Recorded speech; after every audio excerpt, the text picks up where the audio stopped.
Ok, parfait, donc salut à tous, j'espère que vous portez extrêmement bien. On se retrouve maintenant sur l'Ethereum, ok. Donc ça fait un bon petit moment que je préparais l'Ethereum et actuellement on a selon moi une très belle opportunité, ok. Il y a vraiment une analyse technique vraiment magnifique à faire aujourd'hui. Il y a beaucoup de zones de liquidité, il y a vraiment pas mal de liquidation, donc je pense que ça va être vraiment très intéressant. Très bien. Donc vous étiez très nombreux avant de commencer la vidéo à me demander de créer une formation gratuite, donc elle est maintenant disponible.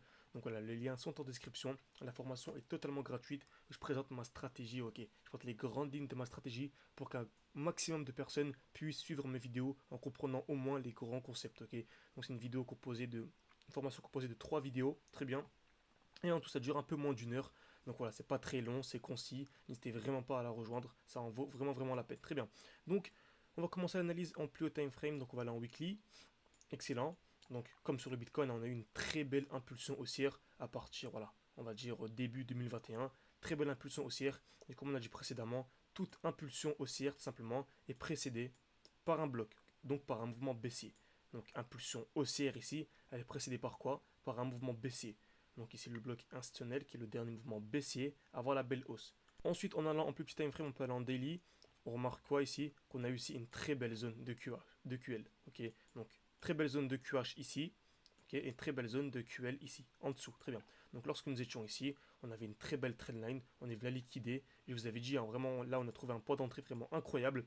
Voilà, pour ceux qui me disent hein, pourquoi tu prends pas de short, regardez, sans prendre de short, seulement en revendant mes actifs dans les supplies intéressantes, et là je vous avais dit, hein, le 3 avril 2022, c'était sur TikTok, donc n'hésitez pas à voilà, remonter mon compte et regarder à cette date-là, vous allez trouver cette analyse, vous avez dit simplement, je m'attendais à une vente ici, ok, en spot bien sûr, pour racheter à ce niveau-là.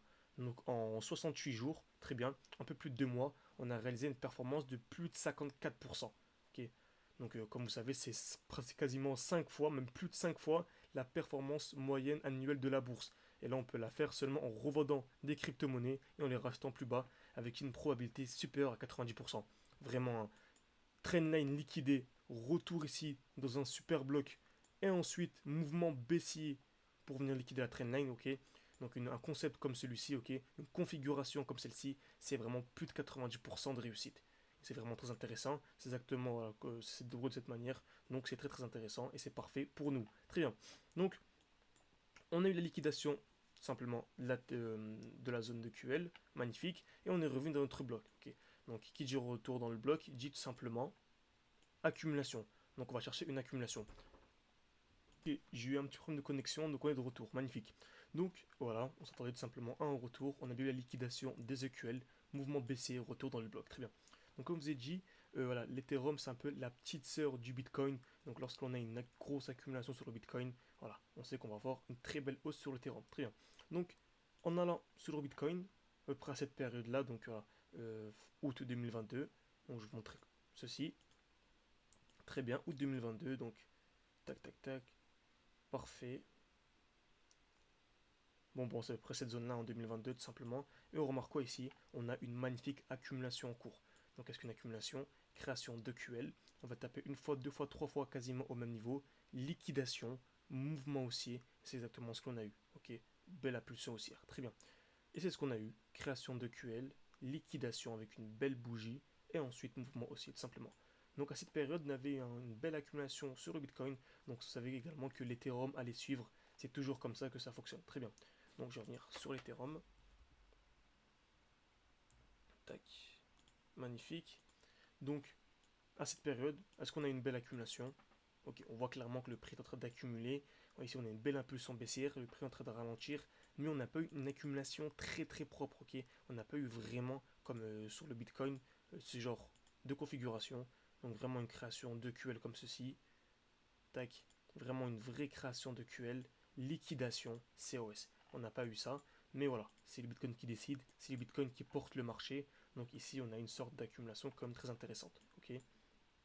En allant un petit time frame, on remarque clairement ici, on est venu créer des EQH. Ok. Donc déjà ici, ce qui est bien, c'est que voilà, on n'a pas eu une liquidation d'une zone de QL, mais en fait les EQL on les a déjà eu ici. Okay, donc en fait la smart money est venue récupérer énormément de liquidités ici. Pourquoi? Car la grande majorité des retail ont vu ici un très beau support, donc ont acheté en fait. Ok, donc vous avez des positions d'achat ici avec des SL qui se trouvaient sous le support et avec des TP au-dessus. Donc en fait là on est venu les liquider en masse Smart Money est venue récupérer énormément de liquidités, donc elle a pu placer ses ordres à l'achat. Donc c'est pour ça qu'on n'a pas eu besoin de recréer une nouvelle zone de QL plus bas. Ok. On n'a pas eu besoin de refaire une accumulation vraiment proprement EQL liquidation COS. Donc voilà, le fait que nous sommes venus ici, voilà, le fait que nous soyons venus liquider les EQL, liquidation des EQL, et qu'en même temps on a une belle accumulation sur le Bitcoin, voilà, tous les feux étaient ouverts, voilà, quant à un futur mouvement haussier. Donc tout s'est déroulé de cette manière, on a bu l'impulsion haussière. Ici encore une fois, nous sommes venus créer des EQH, liquidation, distribution, mouvement baissier, et on remarque ici, nous sommes revenus où? Dans un très beau bloc institutionnel. C'est toujours la même chose, donc mouvement impulsif à la hausse, nous sommes revenus dans le dernier mouvement baissier avant la hausse. Donc, belle impulsion haussière ici. Donc, quel était simplement le mouvement baissier avant la hausse? C'est celui-là. Donc, le dernier mouvement baissier avant la hausse. Donc, en plus de ça, il y a un élément qui ajoute énormément de confiance, c'est la présence de QL juste au-dessus de la zone, ok, juste au-dessus de notre bloc. Donc, lorsque nous avons des EQL juste au-dessus d'un bloc, voilà, ça ajoute vraiment 20-30% de probabilité en plus quant à la pertinence du bloc institutionnel. Donc là, c'était magnifique. On s'attendait clairement à un mouvement baissier. Et c'est exactement ce que l'on a eu ici. On a eu un mouvement baissier, ok, création de QH, liquidation. Je m'attendais donc directement à un mouvement baissier. Ici, il y avait un plus de 18% à venir chercher en 30 jours, donc en pile poil un mois. Donc vous voyez, hein, quand on commence à accumuler performance seulement sur l'Ethereum, puis ensuite sur le Bitcoin, puis sur les autres crypto-monnaies, le BNB, etc., on peut avoir des performances vraiment magnifiques. Donc là, on est quasiment sur du plus de 10% par mois, alors qu'on n'est même pas en bull run. Et tout ceci en spot. Tout ceci en spot. Ok. Seulement en revendant et en rachetant des crypto-monnaies. Certains pourraient se dire, voilà, je mets des effets de levier qui trade au maximum. Donc certains pourraient se dire que c'est intéressant de trader avec les effets de levier au maximum, avec une stratégie assez médiocre, on va dire, avec un money management pas respecté, etc. Voilà, moi je vous conseille vraiment pas de trader comme ça aussi. Moi, voilà, que c'est vraiment trader comme moi, avoir une vision long terme, surtout pour les débutants. Et vous allez voir qu'avec l'expérience, vous allez bien rester comme ça. Vous êtes serein, tranquille, et c'est vraiment parfait. En tout cas, moi, c'est ce que je préfère, c'est ce que je vous conseille en tout cas, pour ceux qui me suivent. Donc, pour résumer, bloc institutionnel avec des EQL juste au-dessus. On s'attendait à un mouvement baissier magnifique. Et là, on est venu liquider les EQL. Ok, on est venu liquider les EQL avec une très belle mèche. Donc, je m'attendais clairement à un mouvement haussier. Ok, donc je m'attendais clairement à un mouvement haussier. Tout simplement. On remarquera également, on a une belle zone de QH ici. Donc voilà, j'avais tracé ça le 17 août. Je vous avais dit que je m'attendais à la liquidation des EQL, puis un mouvement haussier pour venir liquider les EQH. Donc c'est clairement ce que l'on aura dans les prochaines semaines. Ok. Donc liquidation des EQL avec une très belle mèche. Je m'attendais à un jeu de mouvement haussier. On va voir ce que le marché nous a donné. Magnifique, excellent. Et en remarquant en plus de ça ici, on avait prévu ici une belle baisse. Ok.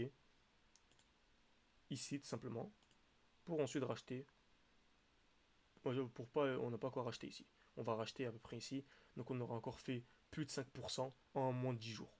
Ok, donc c'est vraiment super super intéressant. Regardez ici, on remarque quoi? Création de QH. Ok, création de QH, liquidation. Donc c'est clairement un signal baissier. Ok, clairement un signal baissier. Remarquons plus de cela. Nous sommes revenus sur une belle zone de supply. Vous voyez, hein, c'est toujours les mêmes concepts. Belle zone de supply, on revient à l'intérieur. On aurait pu revendre ici. Ok, on aurait pu revendre ici, clairement à l'entrée pour acheter plus bas. Ça nous aurait fait plus de 8%. Mais je vous jure la vérité, moi, je ne me suis pas trop cassé la tête. J'ai préféré revendre directement à la liquidation de ce QH. Et j'ai rachèterai lorsque nous viendrons liquider les EQL. Ok. Donc ici on est venu créer une très belle distribution. Ok. Donc création de QH, liquidation, mouvement baissier. Donc c'est clairement un signal baissier. C'est ce que l'on a eu. On a eu une magnifique baisse. Et on remarque quoi? La baisse n'est pas encore finie. Pourquoi? Car on a ici des magnifiques EQH à 1609. En plus de ça ici, une belle distribution. Hein. Création de QH, liquidation. Donc je m'attends simplement dans les prochains jours à ce mouvement-là. Ok. Je m'attends à ce mouvement baissier pour venir liquider les EQL. Donc, ouais, parfait, parfait. Donc, pour rappel, hein, création de QH. Donc, en fait, je rachète lorsque l'on vient liquider les EQH. Je revends, pardon, excusez-moi, je revends lorsque l'on vient liquider les EQH et je rachète à la liquidation des EQL. C'est comme ça que ma stratégie fonctionne et c'est comme ça que j'utilise simplement ma stratégie pour un investissement long terme. Donc, pour résumer, liquidation des EQH, revente, ok, pour un rachat lorsque nous viendrons liquider les EQL. Donc c'est magnifique, ça fera plus de 6% en une dizaine de jours, c'est magnifique. C'est la performance annuelle de la bourse en comptant l'inflation. Donc, magnifique. Pour remarquer également en 5 minutes en plus petit time frame, nous sommes venus ici créer tout simplement des EQH. Donc on voit la distribution est clairement en cours. On est clairement en train de créer une distribution, création de QH, joli mouvement haussier. C'est toujours le même principe. Je répéterai jamais assez, ces créations de liquidités, ça fonctionne sur absolument tous les marchés. Donc je m'attends simplement à essayer une continuation, liquidation, puis ensuite mouvement baissier pour venir liquider les EQL. Très bien. Donc n'hésitez pas à me dire si cette vidéo vous a plu, si ça vous intéresse que j'analyse également l'Ethereum, car en ce moment je suis vraiment full Bitcoin et full or, ok, donc l'or tout simplement. Donc n'hésitez pas à me dire si cette vidéo vous a plu, à me donner vos retours en commentaire, à me donner également des suggestions, si vous avez d'autres actifs que vous voulez que j'analyse, ça ce sera avec grand plaisir. N'hésitez pas à me mettre tout ça en commentaire, et bien sûr, pour ça que je souhaiterais vraiment aller beaucoup plus loin, il y a mes formations, ok, ma formation complète en description, mais également la formation totalement gratuite, composée de 3 vidéos, pour vous aider à beaucoup mieux comprendre ma stratégie. Tout est gratuit, tout est en description, n'hésitez pas. Donc voilà, merci à tous et à demain.